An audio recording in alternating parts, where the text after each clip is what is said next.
ETF index mutual funds నేర్చుకుని stock మార్కెట్లో రాణించాలనుకుంటున్నారా? వెంటనే ఈ నెంబర్కి కాల్ చేయండి.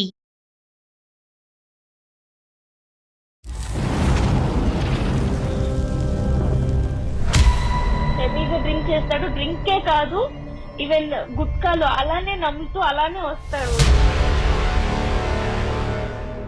మళ్ళీ నన్ను వచ్చి ఫిజికల్ గా చేయడము, 2 days వరకు చాలా నరకం అనుభవిస్తాను.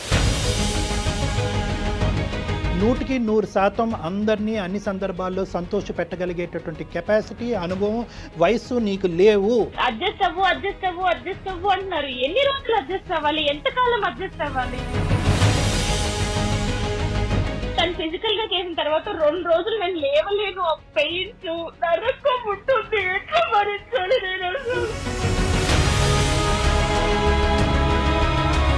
4 గోడల మధ్య జరిగిన ఒక విషయాన్ని ఒక ఆడపిల్ల బహిరంగంగా ఇలా ఫోన్లో చెప్తోందంటే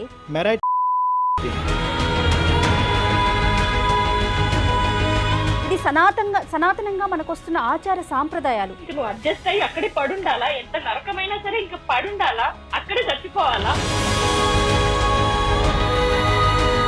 ఊరంతా నా గురించి ఇది తిరిగిపోతుంది. కొన్నైతే చెప్పుకోలేము, అంత గలీజ్గా మా ఊరు మొత్తం ప్రచారం చేశారు.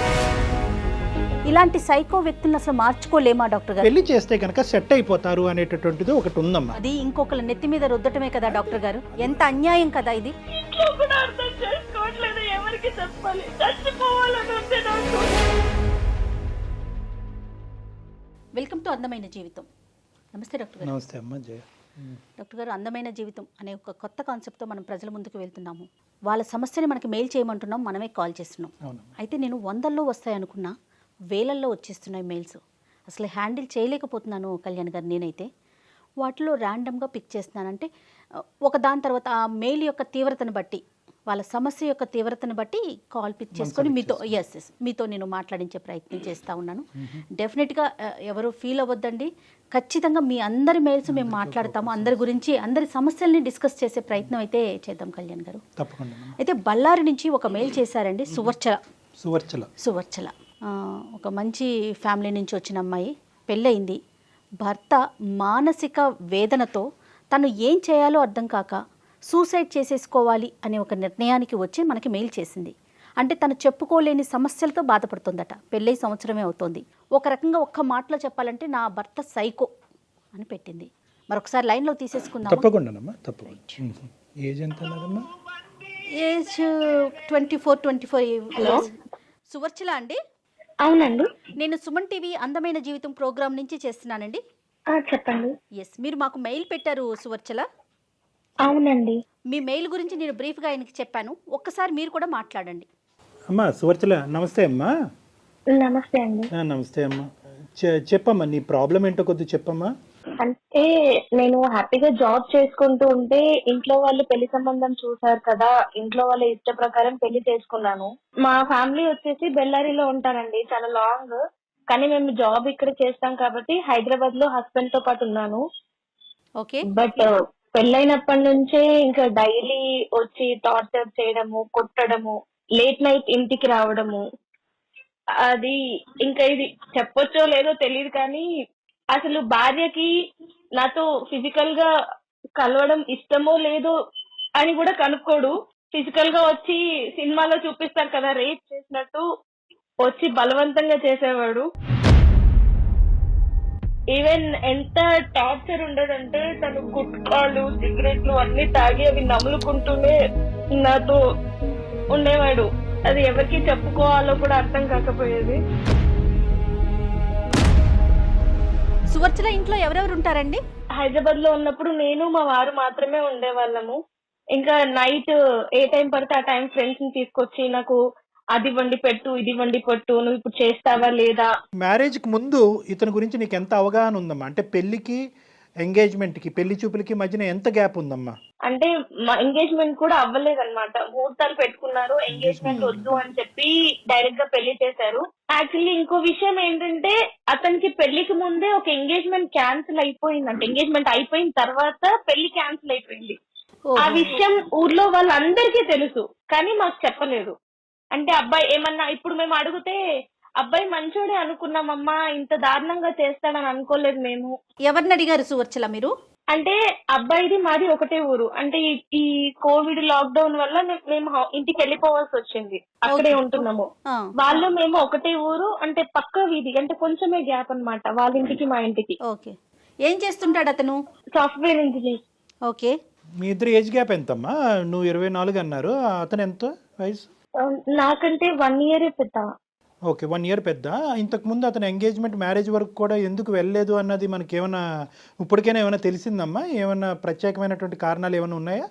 అదేమీ చెప్పలేదన్నమాట. అంటే మాకు తెలిసింది ఎప్పుడు నాకు ఇదంతా అవుతుంది, నేను ఇంటికి వెళ్ళిన తర్వాత మాకు ఇష్యూస్ అవుతున్నాయని తెలిసిన తర్వాత అప్పుడు వేరే చుట్టాలు వచ్చి ఇట్లా అయ్యిందంట అని చెప్పారు. అయితే మా పేరెంట్స్ అడిగారు అనమాట, ముందు చెప్పుంటే మేము చేసేవాళ్ళం కాదు కదమ్మా, మరి ఎందుకు చెప్పలేదు ముందు అని వాళ్ళు అడిగారు.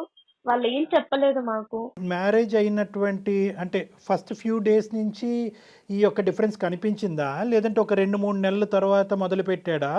ఆస్తిపాస్తుల గొడవలు కానీ కట్న కానుకల విషయాల్లో ఏమన్నా గొడవలు ఉన్నాయా? ఇంకేమన్నా అలాంటివి ఏమైనా ఉన్నాయమ్మా? అంటే స్మూత్ గానే ఫ్యూ నడిచిందా? డేస్ నుంచే స్టార్ట్ చేశాడు. బట్ హైదరాబాద్ లో ఉన్నాం కదా, పేరెంట్స్ కి చెప్పి బాధ పెట్టడం ఎందుకని నేను అడ్జస్ట్ అవుతూ వచ్చాను. ఇంకా లాక్డౌన్ వల్ల ఇంటికి వెళ్ళడము, పక్కనే ఉండడము, ఎవరైనా ఇంటికి వచ్చినప్పుడు అమ్మగారి ఇంటికి వెళ్తే ఫోన్ చేసి నువ్వు మీ అమ్మగారి ఇంట్లోనే ఉంటావా, రావా అని చెప్పి ఇంటికి వెళ్ళిన తర్వాత కొట్టడము, ఇవన్నీ చేసేవాడు. ఇంట్లో అప్పటికి నేను చెప్పలేదు, కానీ ఒక ఇష్యూ వల్ల నేను అతనితో నన్ను బాగా కొట్టడం వల్ల నేను ఇంటికి వచ్చేసాను. ఇంటికి వచ్చిన తర్వాత 3 months అయినా సరే నాకు ఒక కాల్ కానీ మెసేజ్ కానీ ఏమీ లేదు. కనీసం వస్తావా ఇంటికి అని కూడా అడగలేదు. దాని తర్వాత నేను ఇంకా మళ్ళీ వెళ్ళి ఇంకా పేరెంట్స్ ఏంటంటే మనము బ్రాహ్మణ్స్ కదమ్మా, మనము ఇట్లా రాకూడదు, నువ్వు ఎంతైనా అడ్జస్ట్ అయి ఉండాలి, తప్పదు అని చెప్పి మాట్లాడుతున్నారు. ఇంట్లో ఉంటే నువ్వు వెళ్ళు అని చెప్పి వాళ్ళు బరువుగా ఫీల్ అవుతున్నారు. అక్కడికి వెళ్తే టార్చర్, ఇప్పుడు మెంటల్ గా టార్చర్, ఫిజికల్ గా టార్చర్. అరే ఇష్టం లేకుండా ఎవరు ముట్టుకున్నా మనకి ఉంటది, భర్త కూడా ఇష్టం లేకుండా ముట్టుకుని టార్చర్ చేస్తుంటే ఇంకే ఎలా ఉండాలి నేను? కాదు సువచ్చల, మీ మీద అతనికి ఏదైనా అనుమానం ఉన్నట్లుగా మీకు తెలిసిందా ఎక్కడైనా? ఆ కోణం ఏమన్నా ఉందా? అనుమానం అన్నట్టు ఏం బిహేవ్ చేయడు. వస్తాడు ఇంకా తన ఇష్టం అన్నమాట, నాకు ఇది కావాలి, నువ్వు చేస్తావా లేదా అంతే. ఇంకా ఎందుకు చేస్తున్నావు అంటే నా ఇష్టం, డ్రింక్ ఇలానే చేస్తాడు, మాట్లాడతాడు. డ్రింక్ చేస్తాడు, హెవీగా డ్రింక్ చేస్తాడు. డ్రింకే కాదు, ఈవెన్ గుట్కాలు అలానే నమ్ముతూ అలానే వస్తాడు ఇంట్లోకి. అసలు నాకు సిగరెట్ ఎవరైనా దూరంగా తాగుతుంటే కూడా అలా అసలు అక్కడ ఉండను, ఆ చుట్టుపక్కల కూడా ఉండను. అలాంటి నా స్మెల్ మళ్ళీ నన్ను వచ్చి ఫిజికల్ గా చేయడము, 2 days వరకు చాలా నరకం అనుభవిస్తాను. మీ అత్తవారింట్లో ఏమన్నా మీరు ఈ విషయాన్ని ఎక్స్ప్రెస్ చేసే ప్రయత్నం చేశారా సువచ్చల? చెప్పాను, వాళ్ళు కూడా ఏం మాట్లాడట్లేదు. వాళ్ళ అబ్బాయికే సపోర్ట్ చేస్తున్నారు. ఉండాలమ్మా, అడ్జస్ట్ అవ్వాలి, ఏం చేస్తావు, మొగుడంటే పడుండాలి, ఎందుకు పెళ్లి చేసుకున్నావు కదా, భరించు, ఏం చేస్తావు అని మాట్లాడుతున్నారు. మళ్ళీ ఏమో ఇప్పుడు కొత్తగా స్టార్ట్ చేసింది ఏంటంటే ఇంటికి వెళ్ళిన తర్వాత నుంచి నాకు కట్నం తెచ్చివు, నాకు 10 లక్షలు తెచ్చివు, నాకు ఇప్పుడు కావాలి, మీ డాడీని అడుగు, మీ అమ్మని అడుగు. ఇంకెంత దారుణం అంటే మాది జాయింట్ ఫ్యామిలీ. మా ఇంట్లో మా మామ కొడుకు నాకు మరత అవుతాడు. నువ్వు మా మామ కొడుకుతో తిరుగుతున్నావు, చెట్టా పట్టాలు వేసుకుంటున్నావు, వాటితో ఏం చేస్తున్నావు అని కొత్తగా ఇప్పుడు స్టార్ట్ చేశాడు. కాదు డాక్టర్ గారు, ఇప్పుడు సువర్చల చెప్పిన దాన్ని బట్టి వింటుంటే అన్ని లక్షణాలు కనిపిస్తున్నాయి అతని వైపు. ఒకవైపు మనం కనుక వింటున్నాం కాబట్టి నీ సైడ్ నుంచి ఏదో ఒక ప్రొవోకింగ్ ఇష్యూ వల్ల మనిషి ఇలా మారినట్టు అనిపిస్తుందా, లేదా నేచరే మనిషిది ఇలాంటిది అంటారా? అసలు ఏమి చేయలేదు. పెళ్లి వరకు హ్యాపీగా పెళ్ళయింది, ఎంత హ్యాపీగా ఉంటది అనే సెన్స్, అంటే ఇంట్లో ఇష్టమైన పెళ్లి నేను చేసుకున్నాను, హ్యాపీగా ఉందాము, హ్యాపీగా లీడ్ చేద్దాము అనే సెన్స్ లో నేనున్నాను. కానీ అయిన తర్వాత మొత్తం నా లైఫ్ అనేది చేంజ్ అయిపోయింది. అడ్జస్ట్ అవ్వు అంటున్నారు. ఎన్ని రోజులు అడ్జస్ట్ అవ్వాలి, ఎంతకాలం అడ్జస్ట్ అవ్వాలి? నువ్వు మానసికంగానే కాదు, ఫిజికల్ గా, శారీరకంగా కూడా నన్ను హింసిస్తూ ఉంటే ఎన్ని రోజులు భరిస్తాము? ఎట్లా అంటే తను ఫిజికల్ గా చేసిన తర్వాత 2 రోజులు నేను లేవలేను, పెయిన్స్ నరకం ఉంటుంది, ఎట్లా భరించాలి? ఊరుకోండి సువచ్చల. ఇంట్లో కూడా అర్థం చేసుకోవట్లేదు, ఎవరికి చెప్పాలి? చచ్చిపోవాలని ఉంది నాకు. కానీ మీ ప్రోగ్రామ్ చూసి ఒక్కసారి మిమ్మల్ని అడుగుతాము, ఏం చెప్తారు అని చెప్పి ఫోన్ చేశాను. చచ్చిపోవటం ఆత్మహత్య అనేటటువంటిది సొల్యూషన్ కాదు. నువ్వు చాలా చిన్న అమ్మాయివి, నీ జీవితాన్ని నువ్వు ఏ విధంగా సరిదిద్దుకోగలవు అనేటటువంటిది, లేదంటే ఏ దారిలో వెళ్తే కనుక నీకు సరైనటువంటి సొల్యూషన్ అందుబాటు అవుతుందని అందమైన జీవితం ఖచ్చితంగా ఆ మార్గాన్ని చూపెట్టే ప్రయత్నం చేస్తుందమ్మా. కానీ ఇంకా ఏమన్నా ఉందమ్మా అంటే సర్దుకుపోయి దిద్దుకుని ముందుకెళ్ళిపో అని చెప్పేటటువంటి వాళ్ళకు కాకుండా నీ మనసు, లేదంటే అంటే మీ పేరెంట్స్కి ఆ మనసు లేదు అనేటటువంటి అభిప్రాయం నాకు లేదు, కానీ వాస్తవానికి నీ యొక్క సిచ్యువేషన్ ఎగ్జాక్ట్గా అర్థం చేసుకుని ఈ విధంగా ఉండు అని సపోర్ట్ చేసేటటువంటి స్నేహితులు కానీ. నేను ఒక మాట చెప్పండి, నా తల్లిదండ్రుల ముందే నన్ను వాడు కొట్టిండు, అవునమ్మా, దారుణంగా కొట్టి తోసి పడేసిన వాడు, వాళ్ళు లేనప్పుడు నన్ను ఎలా చూసుకుంటాడు వాళ్ళకి తెలియదా? అయినా కానీ మన ఊరే అంటే మా పక్కనే కదా, ఊర్లో అందరికి తెలుసు కదా మీకు పెళ్ళయిందని చెప్పి, నువ్వు ఇంకా వాడితోటే ఉండాలి నువ్వు అని అంటే నేను ఎలా బతకాలి, నేను ఎలా ఉండాలి వాడితోటి? ఇటు తల్లిగారు ఆదరయ్యారు, అటు అత్తగారు ఆదరయ్యారు, నేను ఏమైపోవాలి? మీరేం చదువుకున్నారు సువర్చల? బీటెక్ చదివాను. జాబ్ చేయాలి అనే ఆలోచన ఏమైనా ఉందా? అంటే మీ ఇంట్లో జాబ్కు పంపించే ఆలోచన వాళ్ళకి పేరెంట్స్ అసలు ఉందా? బిఫోర్ మ్యారేజ్ పెళ్లి ముందు వరకు చేశాను, పెళ్లి తర్వాత కూడా చేశాను. ఓకే. మధ్యలో ఇంకా ఈయనకి కష్టం అవుతుంది, నాకు ఎవరు ఉండి పెడతారు అని వాళ్ళ మదర్ కొంచెం చెప్పడం వల్ల జాబ్ మానేసి ఇంట్లోనే నేను ఉన్నాను. ఓకే. ఇంట్లోనే ఉన్నారు. అమ్మ మీరు ఎంతమంది అమ్మా? అక్క చెల్లెలు ఎంతమంది అమ్మా మీరు? నేను ఇద్దరం అండి. మీరిద్దరే. మరి నీకేమైనా అనిపించిందమ్మా అంటే నీ పెళ్లి చేసేటటువంటి దాంట్లో కొద్దిగా ఎంక్వైరీస్ కానీ, లేదంటే కొద్దిగా క్షుణ్ణంగా విశ్లేషించిన తర్వాత ఒక అబ్బాయిని వెతికి పెళ్లి చేసినట్టుగా నీకు అనిపించిందా? ఎందుకు ఇద్దరు అమ్మాయిలు ఉండేటటువంటి చోట ఎందుకు ఈ తొందరపాటు? అంటే ఇన్ని క్యారెక్టర్స్ ఒక మనిషిలో. నేను అడిగాను, వాళ్ళు అడిగారు, మేమంతా చూసి ఆరాధేసి, మరి పెద్ద ఫ్యామిలీ కదా, అందరూ కనుక్కున్న అబ్బాయి మంచోడే, చుట్టుపక్కల వాళ్ళే అందరూ చెప్పారు. ఇప్పుడు ఎంత దారుణం అయిపోయిందంటే అబ్బాయి గురించి తెలిసి కూడా వాళ్ళే ఇప్పుడు నన్ను అంటున్నారు. అంటే ఈ అబ్బాయి ఏం చేశారంటే, నేను ఇప్పుడు వేరే వాళ్ళని ఏమైనా పెళ్లి చేసుకుంటానేమో తనకి డైవర్స్ ఇచ్చి అని చెప్పి ఊరంతా నా గురించి ఇది తిరిగిపోతుంది, మొగుడుతో సరిగ్గా ఉండదు, ఎంత గలీజ్ కొన్నైతే చెప్పుకోలేము, అంత గలీజ్ గా మా ఊరు మొత్తం ప్రచారం చేశారు. కానీ కళ్యాణ్ గారు ఇక్కడ చూడండి, వాళ్ళే వచ్చి నన్ను చెడుగా అంటున్నారు. ఓకే, వాళ్ళ పేరెంట్స్ తప్పిదం అనేది ఎంత స్పష్టంగా కనిపిస్తోంది. ఈ రోజుల్లో అబ్రాడ్ లో ఉండే వాళ్ళ ఫ్యామిలీలే పూర్తిగా ఎంక్వైరీలు చేసి ముందు వెనక ఆలోచించి పెళ్లిళ్ళు చేస్తున్నారు కదా. పక్క సందులో ఉన్న అబ్బాయి గురించి ఎంక్వైరీ చేసుకోకుండా ఆడపిల్లని ఇచ్చేస్తున్నారు. తల్లిదండ్రులు విశ్లేషణ చేయలేదా అనేటటువంటిది ఒక ఎత్తు. యూజువల్గా ఏంటంటే ఈ టైప్ ఆఫ్ పర్సనాలిటీస్ సమాజంలో 2 నుంచి 4% ఉన్నారమ్మా. 2 to 4% మంది ఉన్నారు.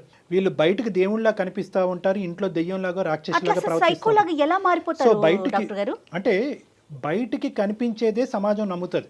ఇప్పుడు ఈ అబ్బాయిని బహుశా వచ్చేటటువంటి అన్ని సందర్భాల్లో, అన్ని సంబంధాల్లో ఈ అబ్బాయికి బయట నుంచి చూసేటటువంటి వాళ్ళందరూ 100కి 100 మార్కులు వేస్తారు. ఇక్కడ తెలుసుకోవాల్సినటువంటి ముఖ్యమైనటువంటి వ్యక్తులు ఇంకొక ఆడపిల్ల జీవితం పాడు చేయకూడదు అనే ఆలోచనతో ఉండవలసినటువంటి వ్యక్తులు ఎవరైనా ఉన్నారంటే అతని యొక్క తల్లిదండ్రులు. ఖచ్చితంగా. అంటే యూజువల్గా ఎందుకు సైకోలు మారుతారు? ఎందుకు మారుతారు? ఎందుకంటే కనుక అతను బయటకి ఇచ్చేటటువంటి లుక్ అది ఇంటర్నల్ గా ఉండేటటువంటి వ్యక్తిత్వం డిఫరెంట్ గా ఉంటుంది. వీళ్ళని స్ప్లిట్ పర్సనాలిటీస్ అంటూ ఉంటారు. మంచి చూస్తే కూడా అలా ఉండడు, చాలా అమాయకంగా ఉంటాడు. ఎందుకంటే సింపుల్ గా చెప్పాలంటే కూడా నమ్మకం కూడా చెప్తే కూడా అంత అట్లా ఉన్నాడా, ఎవరు నమ్మలేని పరిస్థితి. అంటే అరే అసలు నిజం చెప్తుండే అబద్ధం చెప్తున్నా, మరి పర్సనాలిటీకి బిహేవియర్ కి సంబంధం ఏముంది? కానీ ఒక్క విషయం చాలా స్పష్టంగా అర్థమవుతుందండి. అంటే నేను సువర్చల వైపు మాట్లాడుతున్నానని అనుకోవద్దు డాక్టర్ గారు. 4 గోడల మధ్య జరిగిన ఒక విషయాన్ని ఒక ఆడపిల్ల బహిరంగంగా ఇలా ఫోన్లో చెప్తోందంటే తను ఎంత మానసిక క్షోభ అనుభవిస్తోందో అర్థమవుతోంది కదా మనకి. అందులో డౌటే లేదమ్మా. అంటే సువర్చల ఇప్పుడు ఉండేటటువంటి డిప్రెషన్ అనొచ్చు, లేదంటే ఎందుకు ఇలా బ్రతుకుండాలి. ఎందుకంటే తన సిచ్యువేషన్ ఏంటంటే చాలా మంది ఆడపిల్లలు ఈ పొజిషన్లో ఉన్నప్పుడు తల్లిదండ్రులు ముందుకు వస్తారు. అమ్మ నీకు నచ్చకపోతే కనుక అల్లారు ముద్దుగా నేను పెంచుకున్నావమ్మా, పెళ్ళే ముఖ్యం కాదు, ఇలాంటి అయిపోయింది. ఇప్పుడు ఇక్కడ ఉండేటటువంటిది ఏంటంటే పెళ్లి ఘనంగా చేసాం, నువ్వు బయటకు వెళ్తే కనుక పరువు పొద్దని చెప్పి పరువుకి ఇంపార్టెన్స్ ఇచ్చేటటువంటి కుటుంబంలో నుంచి వచ్చినప్పుడు ఎంత కాదనుకున్నా కూడా చాలా కుటుంబాల్లో మొదట వాడేటటువంటి పదం ఏదన్నా ఉంది అంటే కనుక అడ్జస్ట్ అవ్వమ్మా. అడుగుతాను, చెప్పండి సువర్చల. ఇంక నువ్వు అడ్జస్ట్ అయ్యి అక్కడే పడుండాలా? ఎంత నరకమైనా సరే ఇంకా పడుండాలా? అక్కడే చచ్చిపోవాలా? బయటికి రాకూడదా? అంటే మాకంటూ ఒక లైఫ్ ఉండకూడదా? హ్యాపీగా బతకూడదా మేము? ఏ కుటుంబంలో అయినా కూడా తల్లిదండ్రులు ప్రధానంగా ఒక పెళ్లి జరిపిన తర్వాత కూతురు వచ్చి నేను ఎంత టార్చర్ అనుభవిస్తున్నాను అనేటటువంటి మాట చెప్పినా కూడా తల్లిదండ్రులు ప్రధానంగా మొదట్లో ఏమంటారంటే అమ్మా సర్దుకుపోవమ్మా, ఏమైనా తప్పులుంటే దిద్దుకుపోవమ్మా, కాలం అనేటటువంటిది ఒక వైద్య పరికరంగా పనిచేసి అతనిలో ఒక మార్పును తీసుకొస్తుందమ్మా, లేదంటే పిల్లలు పుట్టిన తర్వాత ఒక మెచ్యూరిటీ వస్తుందమ్మా, లేదంటే ఉద్యోగం మారితే కనుక ఇలా ఏదో చెప్తూ ఉంటారమ్మా. దాన్ని మనం తప్పుపట్టవలసినటువంటి అవసరం లేదు. మీరు ఒక నెగటివ్ రోల్లో తీసుకోకండి. ఇలాంటి విషయాన్ని కనుక మీకు చెప్తున్నారంటే ఇది సనాతనంగా మనకు వస్తున్న ఆచార సాంప్రదాయాలు. తర్వాత ఇప్పటి వరకు మీరు చెప్పింది ఒక ఎత్తు, ఇది నాణ్యానికి ఒక వైపే, ఇంకొక వైపు ఒక స్టెప్ వేసి ఆలోచించండి. నేను వాళ్ళకి చెప్పాలి అనుకుంటే ఎప్పుడూ చెప్పేదాన్ని హైదరాబాద్ లో ఉన్నప్పుడే. అది కూడా వాళ్ళకి నేను చెప్పకుండానే మా హస్బెండ్ ద్వారానే, ఎవరైతే ఇప్పుడు నన్ను ఇంత టార్చర్ చేస్తున్నారో తన ద్వారానే మా ఇంట్లోనే తెలిసింది వాళ్ళకి. అంటే నన్ను అంత టార్చర్ చేసిన విషయం వాళ్ళు కళ్ళారా చూసిన తర్వాత కూడా ఎట్లా ఉండమని చెప్తారు. చూసారు, అప్పుడు అడిగారు నన్ను, ఏంటి ఇప్పుడు ఒక్కసారి ఉందా, ఎప్పటి నుంచి ఉండంటే పెళ్ళైనా మీకు చెప్పలేదు అని కూడా చెప్పాను. ఇలాంటి సైకో వ్యక్తులను అసలు మార్చుకోలేమా డాక్టర్ గారు? మార్పు తీసుకురాలేమా మనం? సైకోలు అసలు ఎందుకు పుడతారు, ఎందుకు ఇలా వ్యవహరిస్తారు అంటే కనుక ఖచ్చితంగా చాలా వరకు ఈ 2 నుంచి 4% పాటు ఉండేటటువంటి వ్యక్తులకి ప్రధానమైనటువంటి కొన్ని లక్షణాలు ఉంటాయి. ఒకటి ఏంటంటే వీళ్ళకి తాగుడు అనేది ఒకటి ఉంటుంది. సో ఆ తాగుడు ఏంటంటే వాళ్ళలో ఉండేటటువంటి విచక్షణ అనేది పోతుంది. ఆల్రెడీ వాళ్ళకి సైకోయిజం అంటే కనుక విచక్షణ అనేటటువంటి తక్కువ స్థాయిలో ఉంటుంది కాబట్టి డ్రింక్ చేస్తే ఇంకా అది పూర్తిగా పోతుంది. 2 చెడు వ్యసనాలు, చెడు స్నేహాలు, చెడు ఆలోచన శైలి, ఈ 3 కంటెంట్ ఉంటాయి. ఈ 3 కంటెంట్ చాలా వరకు ఏంటంటే పెరిగిన వాతావరణం, పెంపకం అని అంటూ ఉంటారు. ఎందుకు నేను ఇక్కడ పెంపకం అనే మాట అంటున్నానంటే కనుక ఇప్పుడు సువర్చల చెప్పినటువంటి ఈ గుణాలన్నీ కూడా, ఈ లక్షణాలన్నీ కూడా బహుశా తల్లిదండ్రులు చూడలేదంటారా వాళ్ళ అబ్బాయిలు? ఇన్ని సంవత్సరాలు చూడలేదంటారా? ఖచ్చితంగా చూస్తుంటారు. కానీ మన సంప్రదాయంలోని లేదంటే మన యొక్క దాంట్లో ఏంటంటే అబ్బాయికి కానీ లేదంటే కొన్ని సందర్భాల్లో అమ్మాయికి కానీ ఒక చెడు వ్యసనం కానీ, చెడు అలవాట్లు కానీ, చెడు పద్ధతులు కానీ, మానసిక పరిస్థితులు కానీ ఇలాంటివి ఉంటే కనుక పెళ్లి చేస్తే కనుక సెట్ అయిపోతారు అనేటటువంటిది ఒకటి ఉందమ్మా. అది ఇంకొకళ్ళ నెత్తి మీద రుద్దటమే కదా డాక్టర్ గారు? అంతే. ఎంత అన్యాయం కదా ఇది. అర్ధరాత్రి పూట వచ్చి ఫ్రెండ్స్ తీసుకొచ్చి చికెన్ వండు అంటాడు. చికెన్ ఉండదు ఇంట్లో, చికెన్ వండు అంటాడు. వాళ్ళ ఫ్రెండ్స్ ముందే నాతో గలీజ్ గా బిహేవ్ చేస్తారు. ఇప్పుడు ఫ్రెండ్స్ ముందే ఒక హస్బెండ్ వాళ్ళ వైఫ్ తో ఇట్లా బిహేవ్ చేస్తుంటే వాళ్ళు నాతో ఎట్లా బిహేవ్ చేస్తారనే ఒక్కసారి కూడా ఆలోచించలేదు. అంటే వాళ్ళు ఎలా చూస్తారు అన్నప్పుడు. ఇప్పుడు ఒక శాడిజము, సైకోయిజము, టార్చరిజం అనేటటువంటి పదాలకు సంబంధించినటువంటి అన్ని బాక్సులు మా చేత టిక్ పెట్టించామమ్మా. ఈ రోజు ఏదో ఒక యాంగిల్ అంటే కనుక ఈ ప్రయత్నం చేద్దాం, ఆ కౌన్సిలింగ్ చేద్దాం, మనిషిని మారుద్దాం, మనిషిని మా దగ్గర తీసుకురండి, లేదంటే నువ్వు ఇలా వ్యవహరించమ్మా అని చెప్పచ్చు. కానీ ఈరోజు నువ్వు ఉండేటటువంటి దుస్థితి ఎలా ఉందంటే ఇమోషనల్ అబ్యూస్ ఉంది, మానసికంగా చంపేస్తున్నాడు. ఈ అమ్మాయి కరెక్ట్ కాదని చెప్పి ప్రచారం చేస్తున్నాడు, ఈ అమ్మాయి క్యారెక్టర్ కరెక్ట్ కాదని మానసికంగా హింసిస్తున్నాడు. అంటే భార్యాభర్తలకు సంబంధించినటువంటి సంబంధంలో ఈ అమ్మాయిని మెరైట్ అంటారు దీన్ని. ఇప్పుడు ఆ అమ్మాయి చెప్పింది ఏంటంటే ఫిజికల్ అబ్యూస్ కూడా. అంటే చిన్న వాటికి నామే చేయి చేసుకుంటున్నాడు. అంటే ఇక్కడ మనం ఈ రోజు ఇక్కడ కూర్చుని బహుశా సువర్చల తన భర్తకు సంబంధించినటువంటి కొన్ని మంచి విషయాలు చెప్పట్లేదేమో అని అనుకోవటానికి ఒక అవకాశం ఉంది. కానీ ఎన్ని చెప్పినా కూడా ఇన్ని గుణాల ముందు అతని యొక్క మానసిక పరిస్థితి, అతని వ్యక్తిత్వం చాలా పూర్తిగా దిగజారినట్టు. అయితే ఒక్కటన్నా మంచి లక్షణం ఏమన్నా చెప్పగలుగుతారా సువర్చల మీరు అతని వైపు నుంచి? అంటే ఏమీ లేదు. పెళ్ళైనప్పటి నుంచి మేము కలిసి ఉన్నప్పటి నుంచి నాకు రోజు ఏడుపు, ఎవ్వరికి, ఎందుకంటే ఇద్దరమే ఉండేది. ఊర్లో అమ్మ వాళ్ళు ఉన్నారు, వాళ్ళకి ఫోన్ చేసి చెప్పలేను, ఏ ఫ్రెండ్ కి చెప్పలేను, ఎవ్వరికి చెప్పక నేను నరకం అనుభవించి, నిజంగా అందరు అంటారు కదా లాక్డౌన్ కొందరికి నష్టం చేసిందని చెప్పి, నాకు నిజంగా మేలు చేసింది. ఎందుకంటే లాక్డౌన్ వల్ల నేను మా అమ్మ వాళ్ళ ఇంటికి వెళ్ళాను, అతని గురించి నిజం తెలిసింది. అయినా కూడా నాకు కష్టాలు అనేవి తప్పలేదు. నేనేం చేయాలి? ఇక నాకు చావేనా గతి.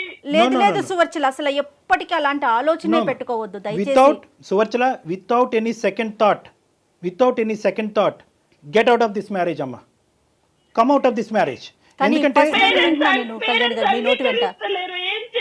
నో ఇదేంటంటేనమ్మా, బేసికలీ ఇక్కడ నువ్వు ఏడవటం, చనిపోవటం, లేదంటే చంపబట్టడం, ఈ 3 అంశాల్లో ఏదో ఒకటి జరుగుతుందమ్మా నీ జీవితంలో. ఇటువంటి వ్యక్తి కాదు కళ్యాణ్ గారు, ఒక్క నిమిషం వాళ్ళ పేరెంట్స్ తో మాట్లాడించే ప్రయత్నం చేయలేమా? చేయవలసినటువంటి ప్రయత్నం ఏదన్నా తల్లిదండ్రుల ద్వారా చేయాలి అనేటటువంటి ఆలోచన తనుకుంటే ఖచ్చితంగా చేయాలి. కానీ తన నిర్ణయం మీద తను నిలబడేటటువంటి శక్తి సామర్థ్యాలు తను పెంపొందించుకోవాలి. నువ్వు ఒక నిర్ణయం తీసుకొని నేను అబ్బాయితో విడిపోతాను అన్నా కూడా, నువ్వు విడిపోతే మేము చచ్చిపోతాము. ఒకటి సువర్చల అమ్మ, you cannot satisfy 100% of the people 100% of the time. ఈ ఈక్వేషన్ ఎప్పటికీ గుర్తుపెట్టు. ఎస్ 100% అందరినీ అన్ని సందర్భాల్లో సంతోష పెట్టగలిగేటటువంటి కెపాసిటీ, అనుభవం, వయస్సు నీకు లేవు. తల్లిదండ్రుల దగ్గర నుంచి బ్లాక్మెయిల్ వచ్చినా ఏది వచ్చినా ఇది నీ జీవితానికి సంబంధించినటువంటి అంశం. ఒక్కసారి అర్థం కానటువంటి తల్లిదండ్రులకి 2 సార్లు చెప్పు. నీ ద్వారా అర్థం కానటువంటి తల్లిదండ్రులకి నీ ద్వారా నీకు సంబంధించినటువంటి వ్యక్తుల ద్వారా చెప్పేటటువంటి ప్రయత్నం చేయి. సోషల్ అబ్యూజ్ అంటే ఏంటో వాళ్ళకి విడమర్చి చెప్పు. అబ్యూజ్ అంటే ఏంటి అన్నది వాడికి విడమర్చి చెప్పు. ఇమోషనల్ అబ్యూజ్ ఏంటి అన్నది విడమర్చి చెప్పు. ఫిజికల్ అబ్యూజ్ అన్నది ఏంటి విడమర్చి చెప్పు.